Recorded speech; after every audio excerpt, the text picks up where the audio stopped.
everybody. So this is that small project I did in mass, and if people apply themselves under my leadership, a lot of people gonna win. But I really need serious students, and it was just like I learned it was bigger than me when I started winning people cases, because there's nothing like another case. I was in the lunchroom and the warden came surrounded me. I'm eating lunch with my guys, and he said, "Jermaine, I want to thank you." And he was like, "This lady just called our office crying. Her son won." And it was just like those little bitty moments.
I just wanna run this place so that I can run away with you.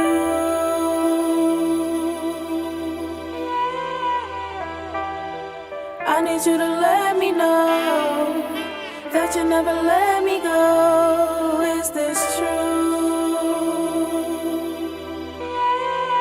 Yeah, Saha, I'm a loner. I'm borderline in Mexico, my mind's in Arizona. Yeah. I'm the symbol of a prince, and you fine as Apollonia. I'm a doctor, a bachelor, a master, my 4th diploma. The cash from off the corner. Moon rock aroma, Baccarat Kelowna.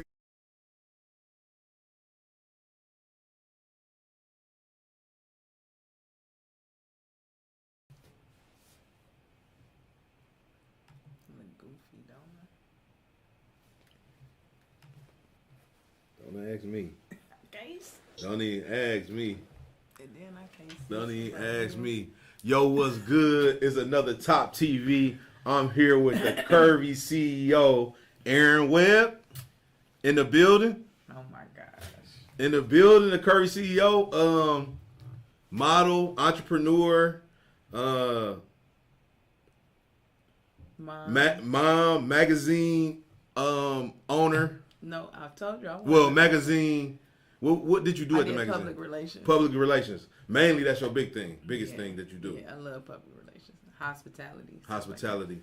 Well, I'm glad you came. Hospitality. You know, I try to show some hospitality as much as I can. Where my water at? Oh, shit, see. In your car where you left it, I offered to. I should have had some water. You know, we was out last night. I had to whoop some. You know, she had to deploy me in to get some wins on the spades table. Then they tried to jump me on dominoes, and I had to get at them. You know what I'm saying? The whole family had to try to kind of like jump me on dominoes, but it's all good though.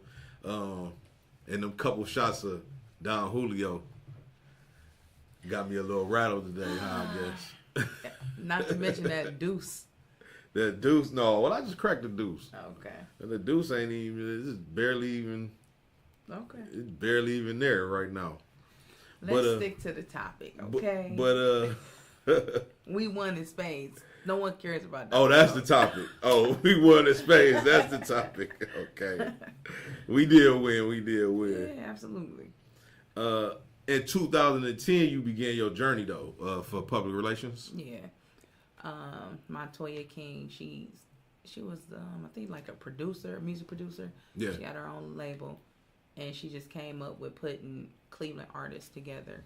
So she created Fame Magazine. Fame Magazine. Mm-hmm. She was like, what questions are you gonna ask me? I was like, well, I had a Fame show that I was doing. I had a couple series. I did like 3 of them. And she was like, "What you? What happened?" But I do remember that though. Yeah. I do remember that That's magazine. our first encounter. What happened to that magazine? I think Cleveland really wasn't into magazines at that moment. They was on that. They was on the internet. Yeah, tough, internet, very much so. Yeah. Yeah, it actually was a dope magazine though. I was able to get a lot of people involved, a lot of interviews. Yeah. I seen that. You was doing a great job over there. Let me ask you this though. Your journey is fascinating. Can you share a pivotal moment in your career that shaped who you are today? Who I am today? I actually would say the death of my mom. My condolences. Yeah, so in 21, my mom passed away. Around COVID? COVID, yep. I was a travel nurse. Did she catch COVID? Yeah, she did. From one of her caregivers. But I was a travel nurse, and I think the death of my mom kind of honed everything in. It brought me to a reality of believing and doing. Yeah. You know, sometimes I come up with these visions and I just sit them on a parking lot, leave them to the side. When my mom passed away, I was like, you know what? I mean, do it. You gotta do it. You gotta keep yourself occupied. Keep your mind busy. Yeah. Especially that's a big thing. A parent, passing, mom, the nurturer, the lover. Correct. The everything. Pretty much. Yeah, the center. Yeah. So that kind of brought everything full circle. She was the person who always pushed me to believing in what I believe in. Yeah. If that makes sense.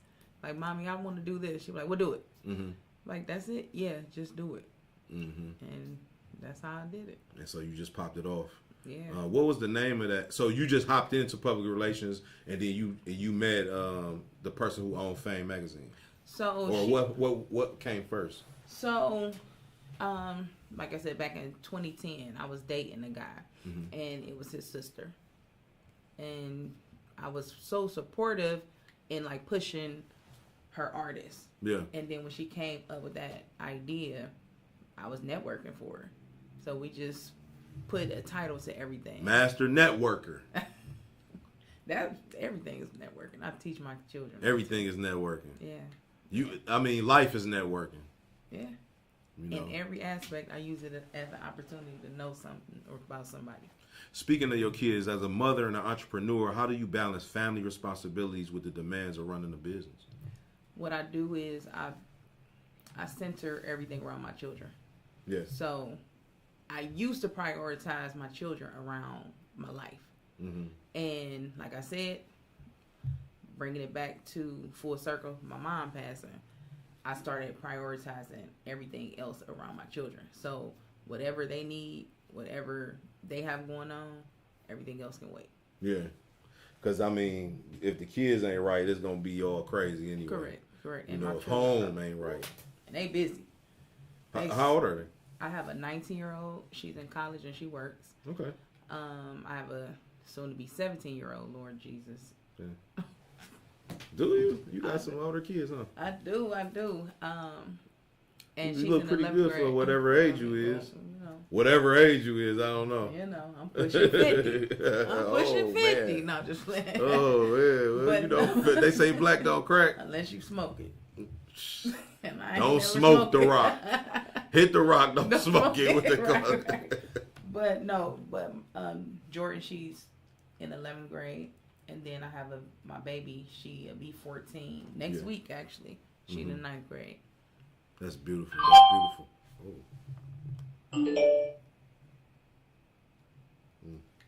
Oh. And they play every sport. Like, every season they got me going. They play every sport? What? Yes. You pretty active yourself, box and stuff like that. When you go to their page, you on there like Clarissa Shields, the new champ. You go over there like the new champ. Let a nigga try me. No, I'm just playing. Damn. I'm just playing. Fellas, beware. Oh, no. Come correct. I'm a married woman, so you know. Oh, you married? Yes. Oh, okay. So don't come at all. Don't come at all. Okay. No, I'm saying just period. Like Oh yeah, chin check you for real. Yeah, I'm just saying, period. You began your career in public relations. How did that experience influence your approach to brand development? Good question. Thank you. It just actually helped me be more confident in in myself for real. So back in 2010, I barely knew what I was doing. I just wasn't afraid to talk to people. Yeah. Right. Now. That's the beginning of everything. Yeah. Public speaking. I really was terrible at it. I can tell you what to say, but do not put me in front of the camera and don't ask me. Well, you here today. You on it today. Yeah. I mean, I've had my share of interviews. Yeah. And runways and stages and cameras. So, however, you don't strike me as camera shy. Well, go ahead. Oh, 2010. You don't strike me as a camera shy individual. 2010, it was over. Don't put me in front of the camera at all. 2010? Yeah. Mm-mm. Well, you actually came a long way from being camera shy. I had to, So CURVVY CEO actually came from Curvy Nurse. I created a brand for medical apparel, right? And that was gonna be my next question. Oh, go ahead. I'm gonna let you do your show. No, go ahead. Okay. Talk about it. And what ended up happening was I was approaching people that were doing fashion shows because I'm like, how am I gonna get my brand out here besides it being, because it was kind of like athletic leisure. Also, you can wear it in nursing homes and stuff like that. And I really didn't fit, I guess, the criteria for some of these fashion shows in Cleveland. What, as far as like what? The shape, No, I'm gonna say the look, what? The attitude. I'm not really a bandwagon person, so I'm not gonna be on your jock to be in your show. I'm not gonna do certain things. I'm gonna ask you to be a part of it, and if you allow me to be a part of it, okay. You know how it's kind of cliquey in Cleveland. I noticed that. Yeah, they're very cliquey. They're very. It's like being from Cleveland my whole life. I noticed that. Yeah, you can't sit with us type stuff. I'm like, what? I might sit it. I'll flip your table over. Like, I don't want to sit there. So I just created my own lane and started giving my own fashion. So it was Curvy Nurse first, and then you came with the Curvy CEO, which pivoted into you doing fashion shows. Okay, so or you threw. What was the first fashion show you threw? So it was Curvy Nurse 1. So it was kind of like, the name of it was Seed and Sipping Seed or something like that. That was the first one? Yeah. I was looking for investors. Sponsors. And sponsors, stuff like that. So I was able to get sponsors, but I wanted specific people to be able to create the type of brand that I wanted. I wanted to actually have curvy uniforms. And, I mean, I had people kind of invest a little. I think you might have been a little bit before your time, because now they are using that kind of like curvy. Absolutely. They popping out. I mean, I feel like that really don't got nothing to do with the job, but I guess women still want to feel good and feel sexy, regardless of what environment they in. So I guess Yeah. And a little bit more flexible too. I seen that the uniforms became more stretchy versus stale and boxy is what we would call it. Starchy. So the funny part was, I don't know if you noticed, I'm a pretty curvy woman. Yeah. So I didn't notice. I'm sure you did. And I'm a nurse. You married. I didn't notice, no.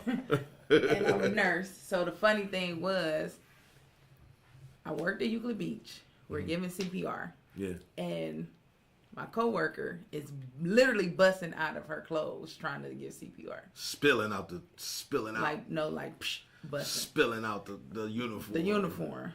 And I literally thought, like, wow, I wonder what would happen if our uniforms could curve while we were giving CPR. That was my only thought. Yeah. So we started drawing it up, and I had a friend who did sketches. And long story short, she put something together.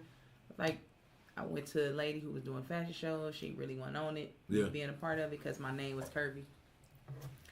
And hence, CURVVY CEO is just meaning. They wasn't on it? No, they weren't on it. Because they had the same type of name? Yeah. Okay. Yeah. So, I just made my own fashion show. However, my mother was the one that encouraged me to do it. She was like, why you on? I'm like, 'cause I don't know nothing about no fashion shows. Yeah. She was like, well, do it. It ain't nothing but research. And I didn't even research. I was just like, hey, so y'all know some models? So did you actually make the clothes? Yeah, we had some. So you made some designs and you had people walk with them on the runway. How did the people receive them clothes? Did they buy them? Did they buy into it? So people were buying into it, but I had to shy away from the actual stitching of it because we had a tailor and she was designing them and preparing them. And then I moved into just doing like shirts and jackets and stuff like that. Like, what? So why you just didn't find another tailor to kind of come, you know? Because I was making good break money. your idea in. I was making good money just coming up with slogans like the fresh nurse of healthcare. Oh, okay. Saved by the nurse, stuff like that. The stuff that people rob me for. Right So now. basically, so basically, you came up with the concept of the curvy CEO with the clothing line, but that moved you into another area of business, which was the fashion shows. which was just fashion shows, Yeah. which was way more lucrative for you, I Very much suppose. so. Planning them, being a host, you know, marketing, things like that. Yeah, came up with I call it the ticket hustle.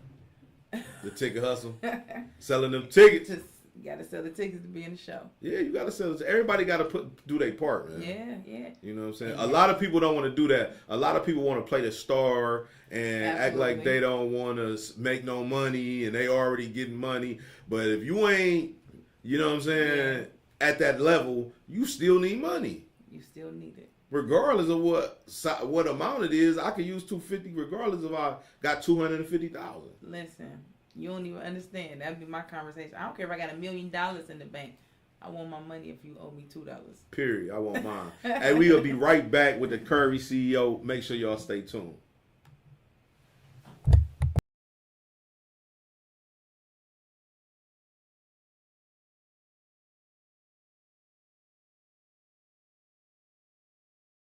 I just wanna run this place so that I can run away with you.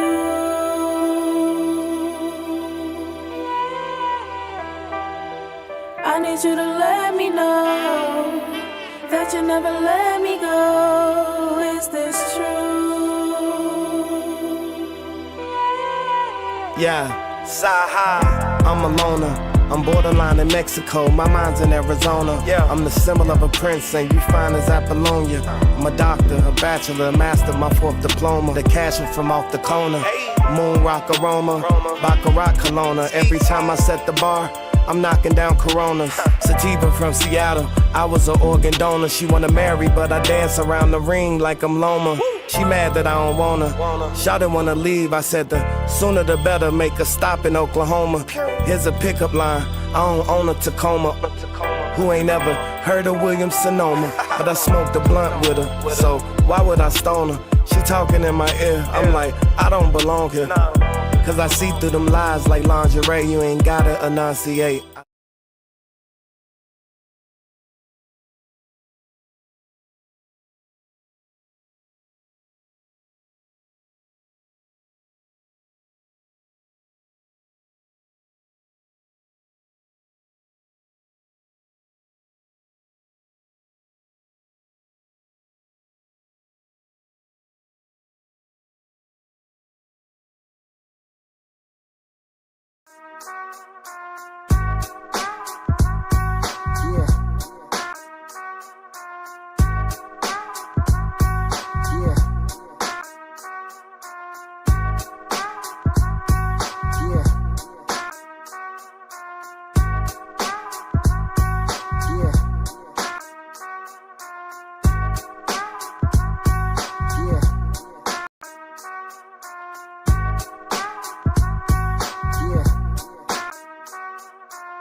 we back with another Top TV. I'm here with the Curvy CEO, Erin Webb, in the building. You know what I'm saying?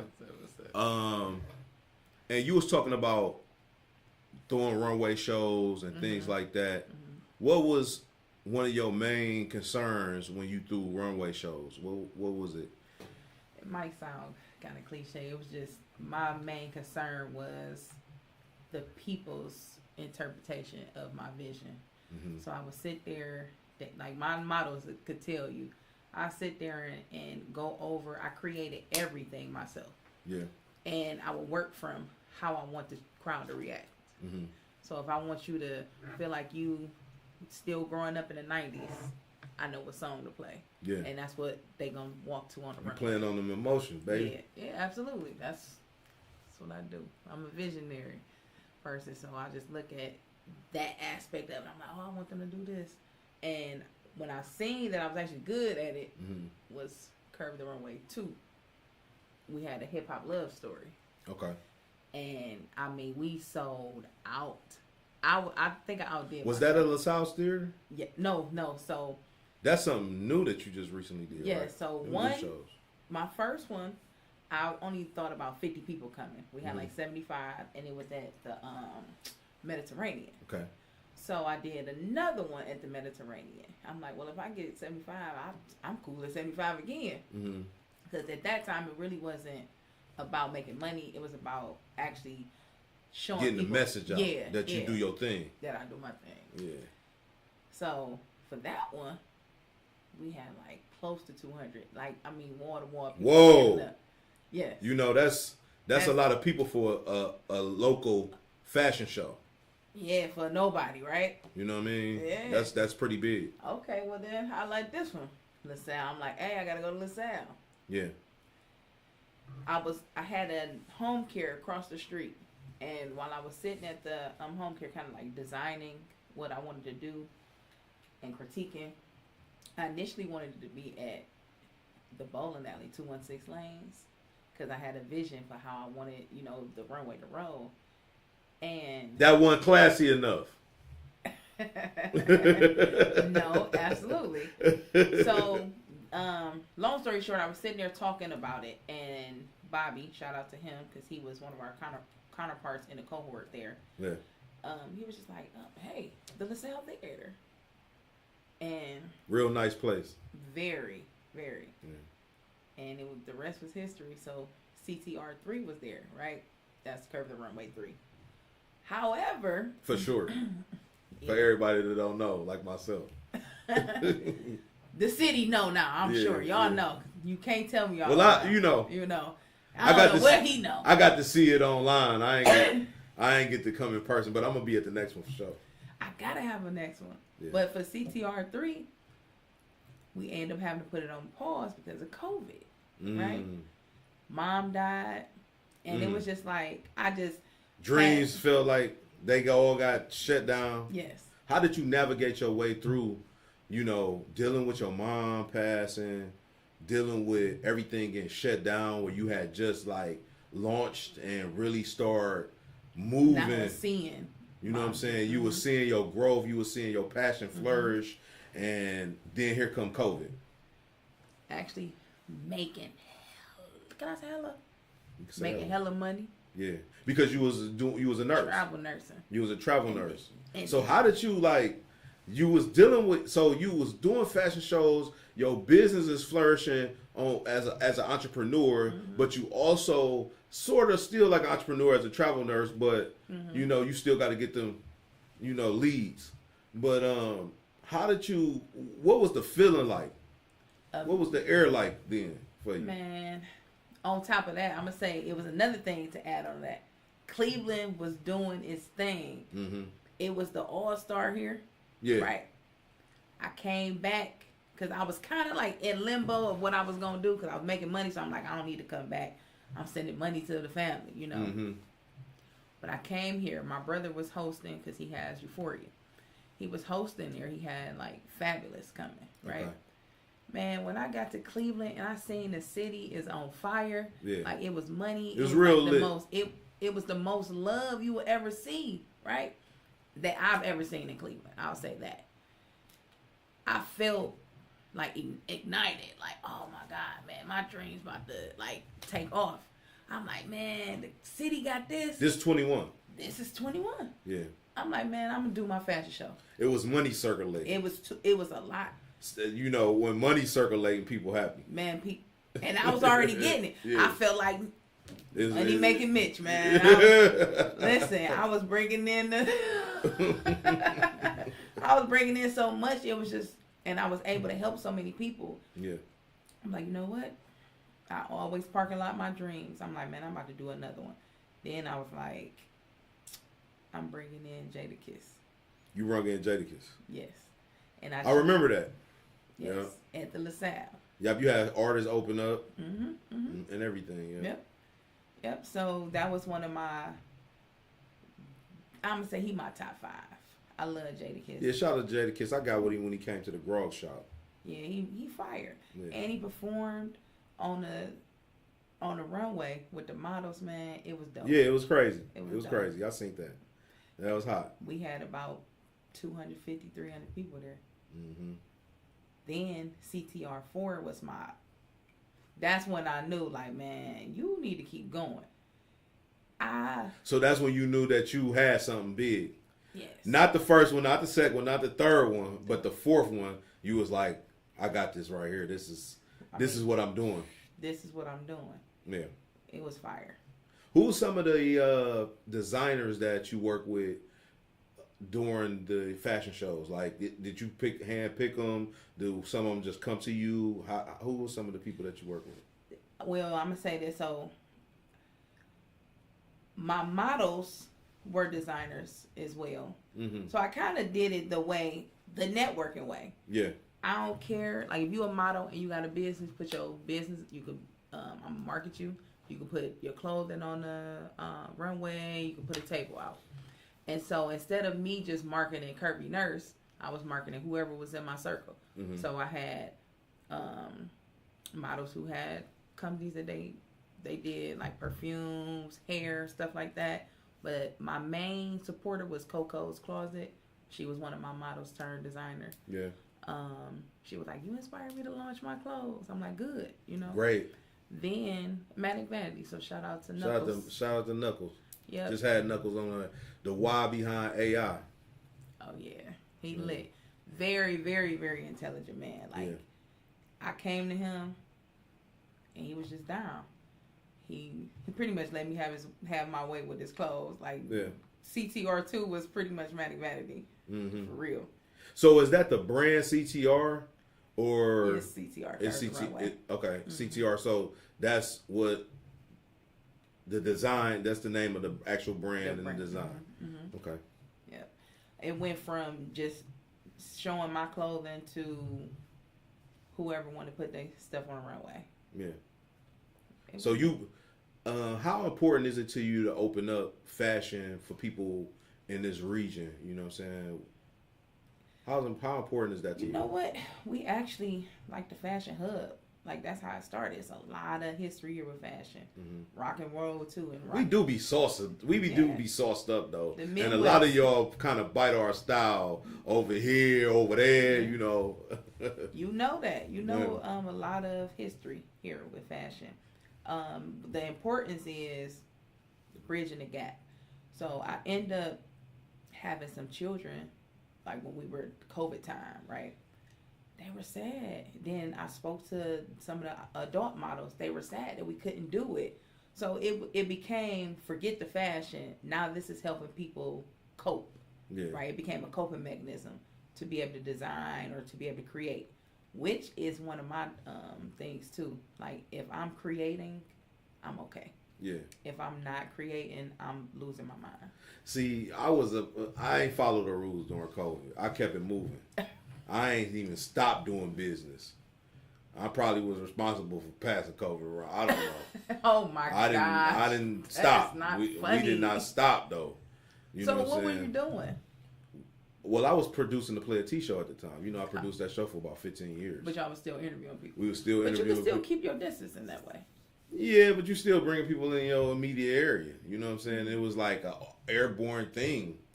You know what I mean? Yeah. So it was just like, crazy, but you said that the designing was a coping mechanism for people. So y'all, because y'all didn't stop, y'all kept designing. Y'all just didn't do the shows.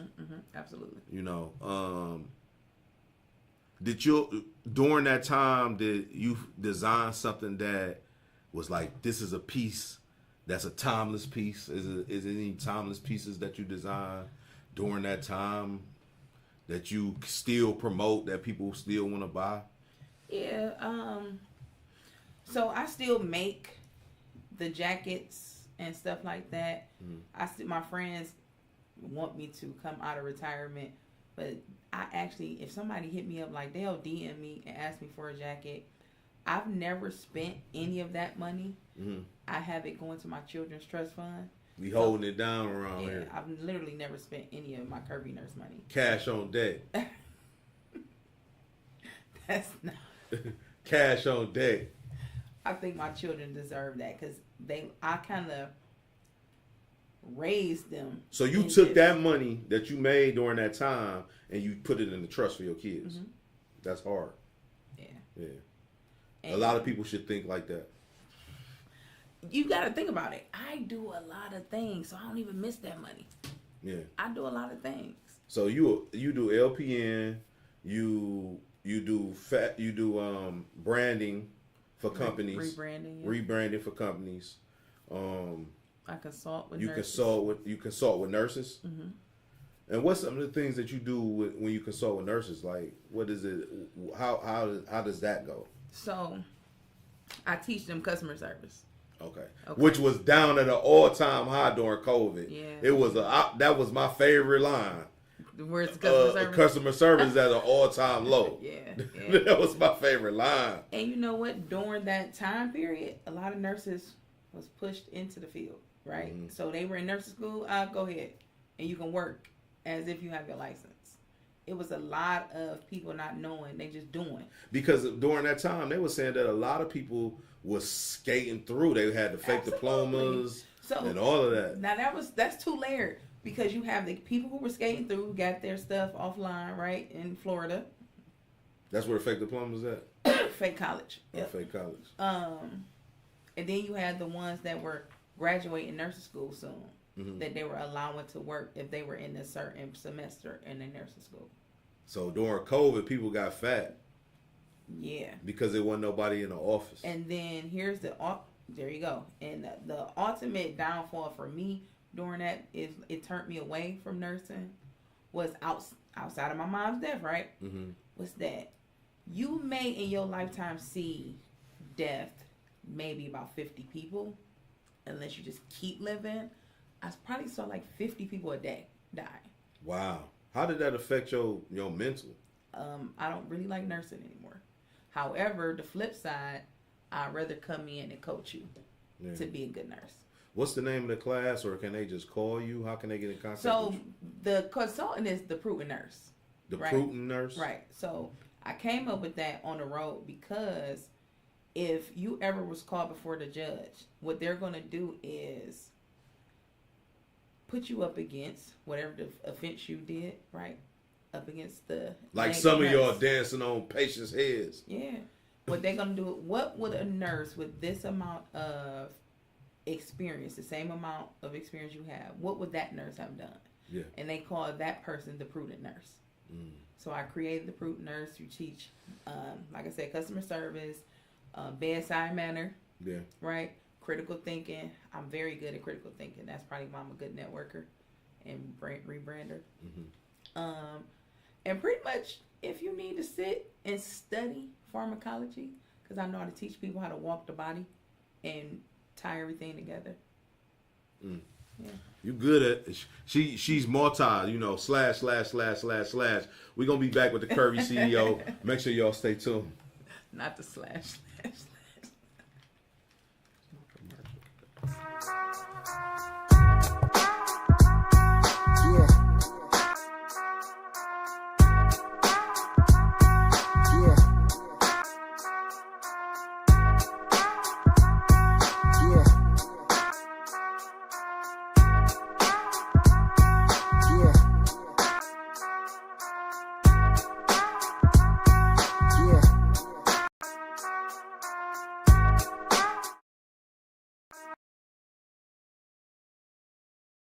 available to everybody.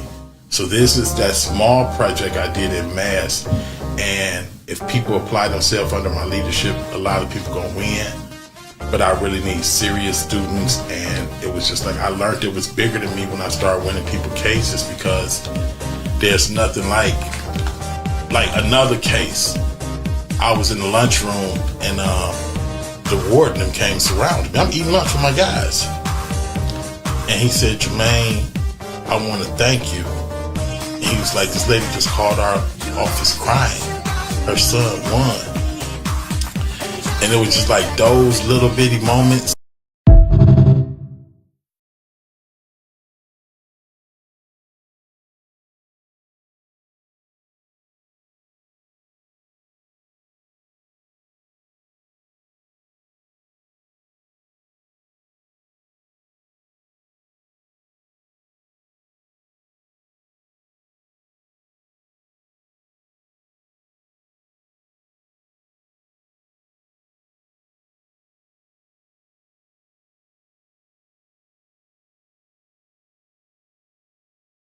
Trying to trip me up, y'all. We ain't gonna do that. You trying to make me sound crazy. Yo, we back with another Top TV. I'm here with the Curvy CEO, Erin Webb. You know what I mean? Slash. She does so many things. LP, nurse consultant, fashion designer, brand rebrander. She got a rebranding company. Yeah, you got a Curvy rebrand. CEO Ventures. Curvy CEO Ventures. Let me ask you this. Your company focuses on transforming customers' experiences. Mm-hmm. Can you give us an example of a brand that you helped elevate? Pure. Right here on Euclid? Yeah, Pure Delights and Flights. They were pure soul and seafood. It started just pure soul and seafood. And then my brother had an idea. He went to the chef, which we call our sister, to do brunch, to kind of elevate it. It started kind of rocky. Is that the brunch every day? What you got going on right now? Nope. No, so brunch every day is at Original Grill. Okay. But Pure was what you rebranded and helped elevate, which I think that because at certain times they would be closed down. Now they just consistently open. So yeah, that was as far as being here in Cleveland, that's the first one that I seen it from ground zero. Mm-hmm. Other companies, like when I was out on the road, was like nursing homes and stuff like that. They were not at ground zero. They were already established. But they needed a rebrand and they needed fresh air. Yeah. It's normally because they failed a survey. Like the state came in and was like, no. Right? Well, here, this was a new idea. They were doing soul food already, but they wanted to bring brunch to kind of captivate a different crowd. Yeah. I had never done brunch. However, since travel nursing, I was going to different brunches, right? All the time. And I never, ever sat at one brunch and said, wow, this was perfect. Because I always looked at the hospitality part. Well, somebody could have been doing this. Somebody could have been doing this. Until I went to Houston. And Houston is just where it's real lit. It's a whole vibe.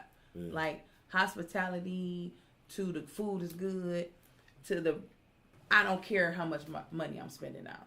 And I realized people will pay for what they love, right? And like to do. And if you give me an experience, I'm cool with the price. What are some common mistakes you see entrepreneurs make when developing their brands, and how can they avoid them? Woo. Give us some expertise. Now, this might be contradictory though, right? Because as an employee, I want you to hear my views. Yeah. Right? Entrepreneurs, number one, care too much about their staff's feelings. Number two, they want to get personal. Yeah. Number two, they care too much about the actual customer's feelings. And that's kind of contradictory because I try to work from the customer's experience, right? Because we have been programmed to say the customer is always right, right? Yeah. Well, my motto, no, they're not. Mine is too. No, you're not. Because if you if you ask me, so like with my soap and candle business. Uh-huh. So people like last night, they was like, we need body oils, we need body oils. But then when I get body oils, only two people buy it. But my body butters is selling off the shelf. So I'm not going to get, because I already got body oils in my body butter. Right. You know what I'm saying? Because you gave me that little... Yeah. You know what I mean? So I get what you're saying when you say that, because we'll tap into this and then spend this money over here, and nobody's patronizing this part of the business.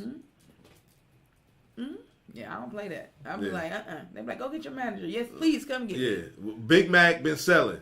That's all we selling. Yeah. Big Mac, Big Mac, Big Mac. You know, you want a double cheeseburger, the rest of the menu, but we're not adding quadruple cheeseburger. And we ain't adding what Burger King got just because you want it. Go over there. No, go over there and buy it. Yeah, if you like that, go buy that. Yeah, I'm totally with that. Yeah. I know exactly what you're talking about. I see that all the time in the businesses. So people look at it like, how do you feel that way? And you work off the customer's experience. Don't worry about that. Yeah. What I feel like with the customer's experience is what they tell me, like, hey, well, I liked it that. I need some extra smell in that. You know what I'm saying? Things like that. And then I can go off of kind of like what they telling me as far as that. But I ain't going way out. Yeah. I ain't going way out. I'm not going to go way out. I'm not about to be like, yeah, I'm about to create 30 body oils because this. No. And then only one person asked me about them. Yeah. And everybody else think it stink or something. Now, if I get about 100 people that say they want it, then I'll come with it. That's a fact, because what I do is when I'm working with a brand, I don't just work on that day. Like if I say they want me there Monday, I'm working Tuesday, Wednesday, Thursday, Friday, Saturday, Sunday, right? Yeah. And I'm researching. And one thing I do is example Africa, right? So because you help rebrand Africa. So with Mayfield. So with them, I research the geographic. So what are the people buying in this? What do they want? Well, I learned that these people making $350. First of all, they're 2 family homes, right? So mom and dad and a couple kids. They doing well, right? They don't care about what they spending. What they care about is the quality of the food. Yeah. Then I looked at it to where I'm like, okay, well, they only have McDonald's, one location, right? It's one location. That means nobody cares about buying burgers up here. Yeah. Everything else closed. Everything, right? So maybe they want family style meals. Yeah. We want some fufu. There we go. And so that's what I told them, like, well, let's do things that's focused on family style meals. And there you go. And that raised their quality of business. That brought in more traffic to their business. Just something that small, but the business owner not thinking about that. And you know what they say, you learn who you labor among. So you laboring among these people, and you need to know what they want. Let me ask you this, CEO. Creativity is a big part of your philosophy. Where do you find inspiration for your creative projects? Listening, like at this point, I'll say, listening to the passion that the entrepreneur has when they're telling me their vision. That's how I get it. Yeah. How do you stay updated with trends in hospitality and brand development to ensure strategies remain relevant? I don't really follow the trend. So you kind of like freestyle this. I do. You kind of see see off of what you want. Demographics, look around, see how things is moving, and then you kind of come up with the concept yourself. And that's always been something that worked for you. Because I believe no matter, and I'll attribute this to my father, I believe no matter what situation you're in, you can find a beauty in it, right? So I'll just say Cliffview, right? People would think, why are you having brunches up here? People don't want to do this. Or our wing flight was a certain price. Yeah. And they're like, oh, this is Cliffview. Okay. Do you want it or not? Because we're not changing it because it's Cliffview. Because the demographics. Yeah. We're gonna give you a nice experience. And I want to ask you this, because you told me about Cliffview, you changing it around. But can you share a story about a challenging project and how you turned it around? Other than Cliffview, because that was challenging. You had Africa, you had Cliffview. So Cliffview, then Africa, brunch in Africa. Because I didn't even know Africa sold brunch. Yeah, we started it. Mm-hmm. Yep. A challenging moment. Yeah. What's challenging absolutely across the board is my role is to come in, provide structure, and change the dynamic. Because the reason why I'm here is because you're not making money. Yeah. Or because no one is a part of the team. And I mean that because I have a strong networking background, right? Yeah. But when I come in, 9 times out of 10, the reason why people are not making money is because the person that's in charge really not understanding how to make the money and who their actual community is, right? So you might get people to come in and see you every day that buy dollar shots, right? But me, my people gonna come in and spend $100. Spend $100, right? Yeah. And they not gonna care about the actual location. Like me last night. Shut up. But that's real, right? But not saying the people that's coming to spend $1 not more equivalent, but you want to attract those people that don't mind paying. Because you're in business to make business. You're in business to make money and stay open. So you know, my thing is, no matter where you are, everybody got to do the same thing. So if I'm the manager, I'm the marketer, right? Yeah. But you the DJ. Just because I'm the marketer, you're the marketer too, because you're marketing yourself and you need to market the business. For sure. Everybody need to be on the same page of marketing. So that's what I create. However, a space where everybody come in and they're on the same page of marketing. Yes. If we're pushing this flyer today, everybody need to push. All 20 of us need to push this flyer and make sure that it go out on all social media platforms. Yeah, and not just because it's your day. Mm-hmm. Everybody got to be on. I don't care if you a part of my brand. Because if I got Monday, we all gonna push on Monday. If I got Tuesday, we all gonna push Yeah. on Tuesday. If I got Wednesday, we all gonna push on. The DJ got Wednesday, he gonna push on Wednesday. He gonna push Monday for the bartender that come in, the celebrity bartender that come in. And with that thought, right, you understand it. But every building I go in, they don't understand it. They don't get it. They don't understand it. They don't get it. It's they don't understand it's top priority. Yeah, they don't understand it. They don't get it. No, they don't. You know, and we can skip that question because that's exactly what we was gonna talk about: social media and what role it plays in branding. And you know, honestly, I just know you got to put it in front of people. But I do grassroots. I'm old school. Yeah, me too. I go hand-to-hand distribution with flyers, social media marketing. Calling. You know what I mean? Hey, come sit with me. Hey, I need a space part. In your opinion, what does the future hold for entrepreneurs in the hospitality industry? It's actually bright if they grasp what I just said. Your customer is not always right. Yeah. And get out them feelings with them staff members. Get out them feelings with them staff members. Yeah. Ain't no money in that. How do you define success with a business or a client that you got? How do you define that success? How do you see, where do you know when success is being made? Outside of the numbers, because I'm a numbers And person. for yourself. Yeah, so for me, seeing the people that actually come in and the aha moments. So like I said, the challenge is coming in, creating an uncomfortable space for the people who are using, are there already. Mm-hmm. Right? And then that aha moment, like, wow, I actually went from making $30 to making $300. to making $300. $3,000. Yeah. And you got to understand, I don't come in and get more money. Yeah. I get a set amount to change it around.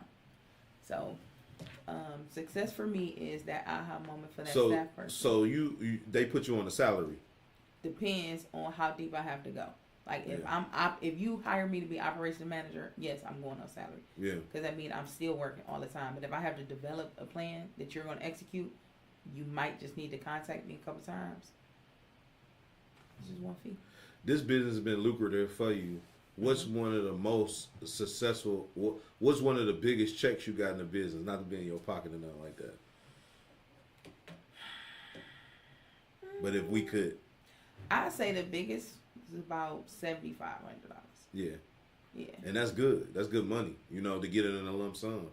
Because, and it was like broke down. It was like 30 days. Because I actually measure my own by the numbers. So it's like, I come in, I look at your menu. I'm like, price points. Because my sister, she a chef. And she cold with numbers. So if I come in, I say, hey, I want this. I want to do a menu. Yeah. She helping me make sure the money right. And we put a price on it. Or if I put a price on it, she going to make sure the portions is right. Let me ask you this, though. Have demographics ever played a part in rebranding a space? Always. It's number one. Because I had a space I did a commercial for, did some marketing for, but it was on Rockside in the cut, but it was in the plaza. I bartended there, Bedrock Grill. I I felt like that was a perfect location, but I also felt like that, and we ain't really gonna put nobody. Shout out to them. They try. Everybody's trying though. Everybody's trying, yeah. And everybody's following the trend. Yeah, but you gotta follow your own. You gotta create your own space in this game. Because if you don't, then you will fizzle out. You can't be like, oh, I saw them doing this, and I'm gonna do that too. You know, because it don't work like that.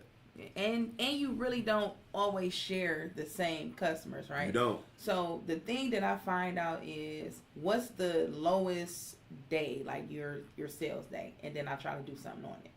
So right now we're doing a circle, karaoke circle. People love karaoke. Yeah, they love. People gonna follow karaoke, right? And it's building. So the one thing I say is the 3 bars, one of them, no, 2 of them actually are not even open on Mondays. So that's a win-win for them, right? But your demographics is very important, but it shouldn't hold you back from what you do. Yeah. So knowing what the people make around you is very important. Yeah. But then it allow you to expand your reach. Definitely. And also, you know, people always say that people don't buy so much into a brand, they buy into the person that's actually doing the business. Yes. So if you're a likable individual, people gonna come out to your events, people gonna support you. You know, if you an unliked individual like me, they not gonna support you. Or come on your show. Because not you. I bust the court. Listen, I'm sorry. Side note, I hadn't seen you since 2010 probably. Yeah, it's been a while. It's been a long time. And I come around the corner. I didn't even know he recognized, knew who I was, remember who I was. I come around the corner. He's like, I got to get you on the show. I do this shit. I'm like, I don't even know what to talk about no more. I'm on the show. I'm going to find something to talk about. You hear me? We're going to be right back with the Curvy CEO. Make sure y'all stay tuned.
Yo, we back with the Curvy CEO herself, Erin Webb. You know what I'm saying? If you need rebranding, if you need to get it going, you know what I'm saying? Turn it up a notch.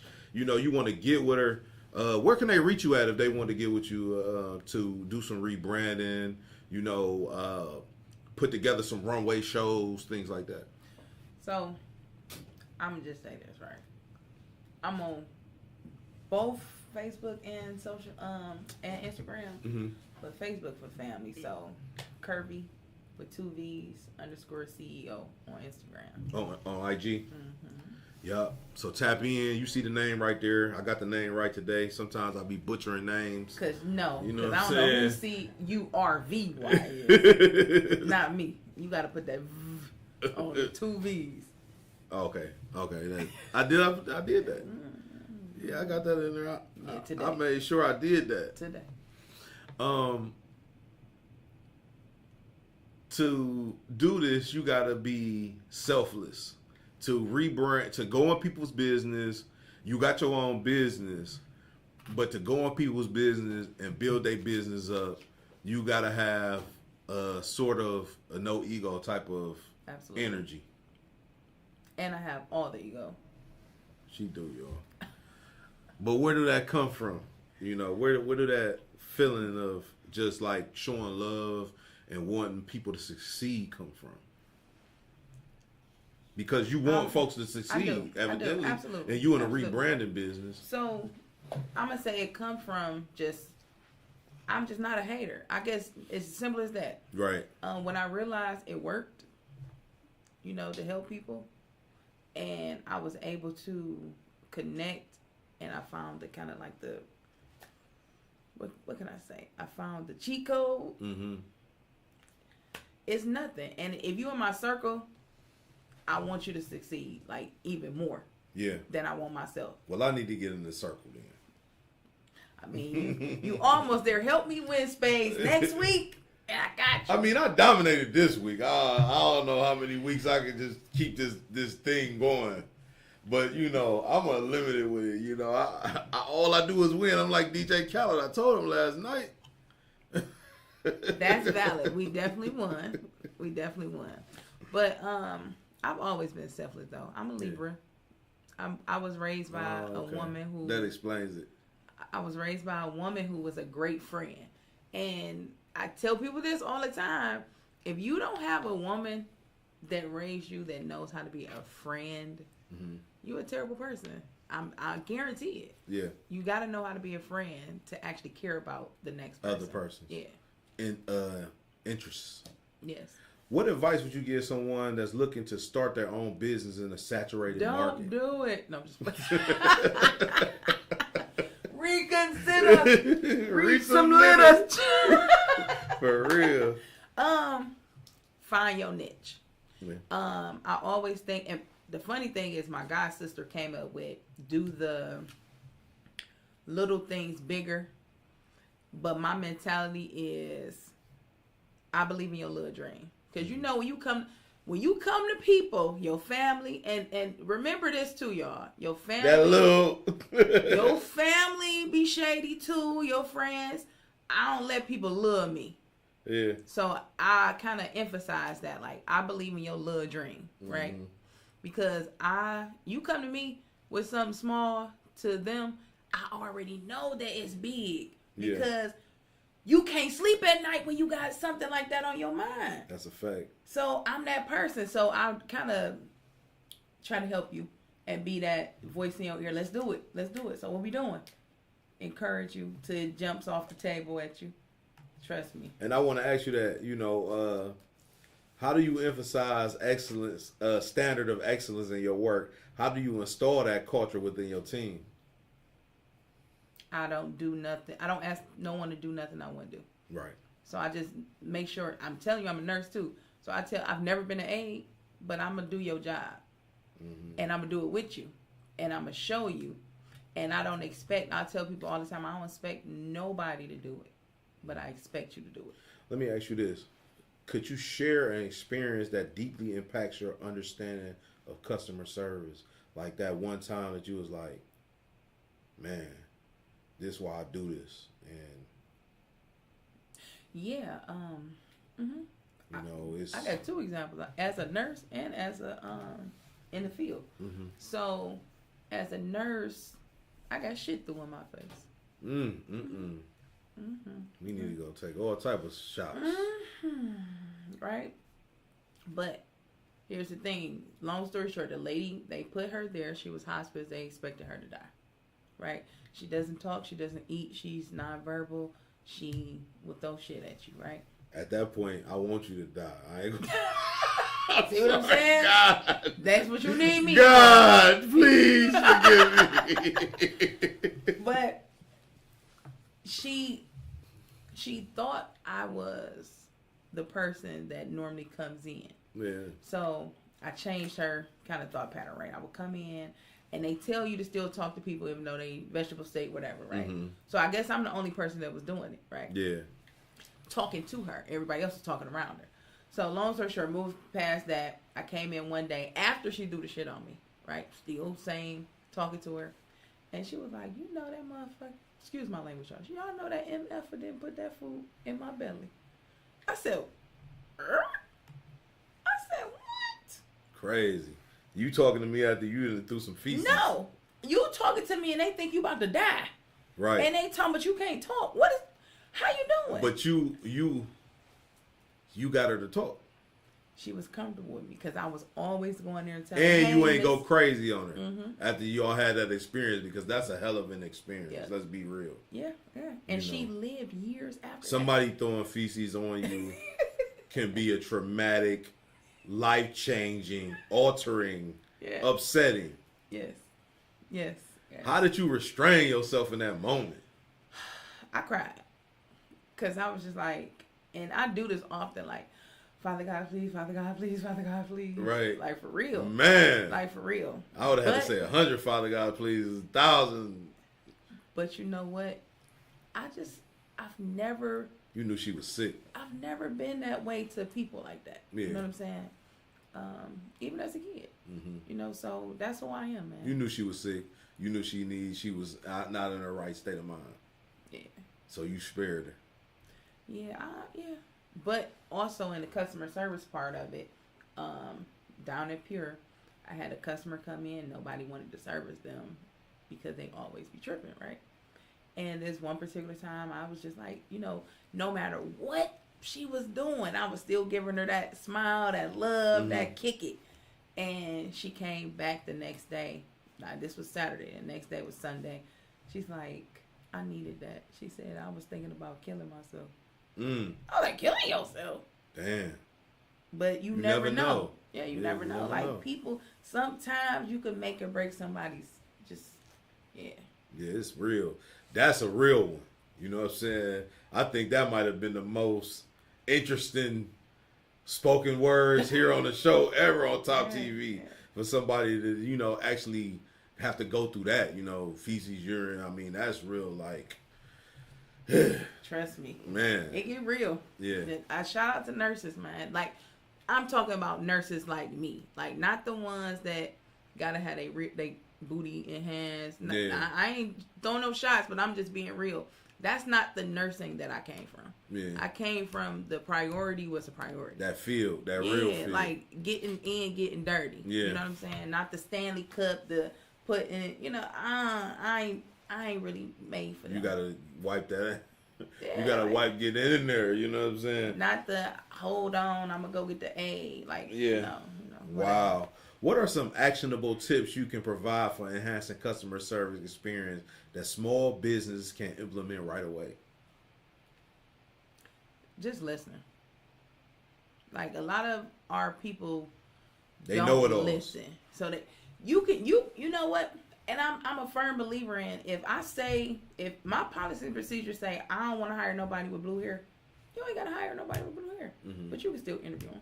Yeah. You know what I mean? So that's the difference. Like, just really listening, because the problem is always in what they're saying. You know, not everybody know how to communicate their frustrations. Yeah. So just listen. Don't take nothing personal, and just learn from it. Just learn from it. Finally, what legacy do you hope to leave for the future entrepreneurs and the brands you work with?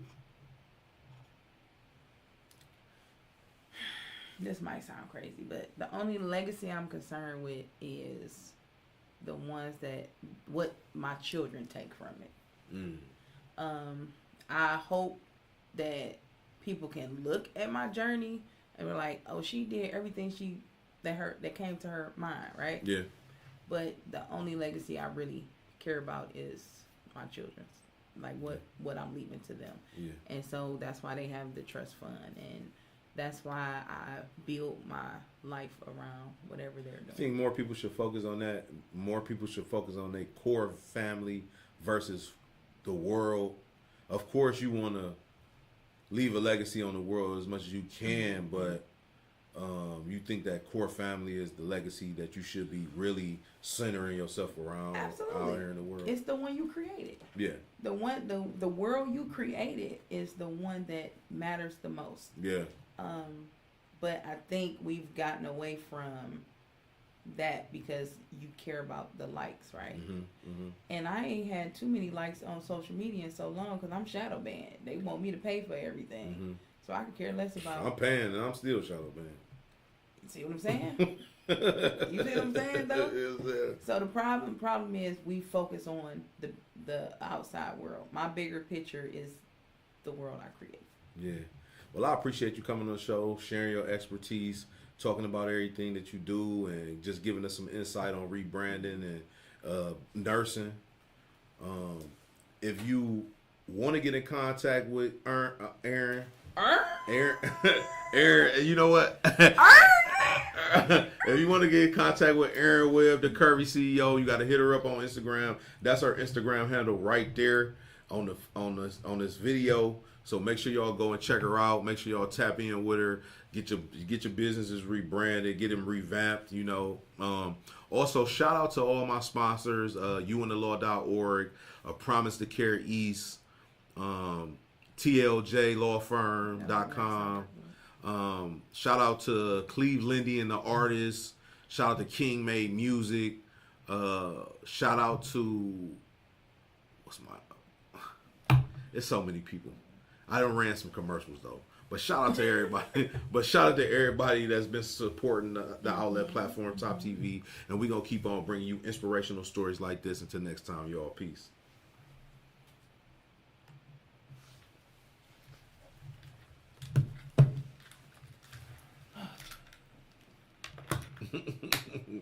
You can breathe now. Yes, I want you to interview my daughters. What your daughters do? So I'm writing a book called The Playbook. Okay. For them, it's gonna be like they're athletes, right? Yeah. And you know, Ohio lets them do